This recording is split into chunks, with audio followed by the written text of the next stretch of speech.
அதாவது ஜும்மாவுக்கென்று இஸ்லாமிய மார்க்கம் சில ஒழுங்குமுறைகளை சொல்லியிருக்கு. என்ன மாதிரி ஒழுங்குமுறை என்றால், ஜும்மாவுக்கு ஆரம்பமாக வரணும் அப்படின்னு மார்க்கம் சொல்லுது. குறைந்தபட்சம் பாங்கு சத்தம் கேட்டதுக்கு அப்புறமாவது புறப்பட்டு வந்துடணும்.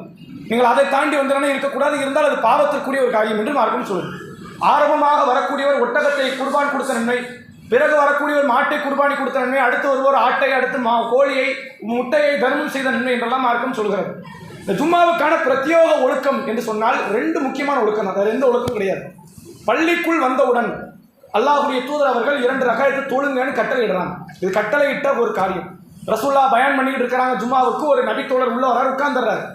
ரசூல்லா கேட்குறாங்க, அசல்லைத்த, நீங்கள் தொழுது விட்டீர்களா அப்படிங்கிறாங்க. அந்த நபித்தோழர் சொல்கிறாரு, இல்லை அல்லாஹ்வுடைய தூதரேங்கிறாங்க. ரசூல்லா சொல்கிறாங்க, எழுந்து 2 ரக்காய் தொழுதுட்டு அமருங்கன்னாங்க. அவர் கொஞ்சம் சுருக்கமான முறையில் 2 ரக்காய் தொழுதுட்டு அமர்றாரு. அப்போ கண்டிப்பாக, ஏன்னா ரசூல்லா பயான் பண்ணிக்கிட்டு இருக்கும்போது பயான் தான் முக்கியம். ஆனால் ரசூல்லா அதுக்கு எதில் முக்கியத்துவம் காட்டுறாங்க? பள்ளிக்குள்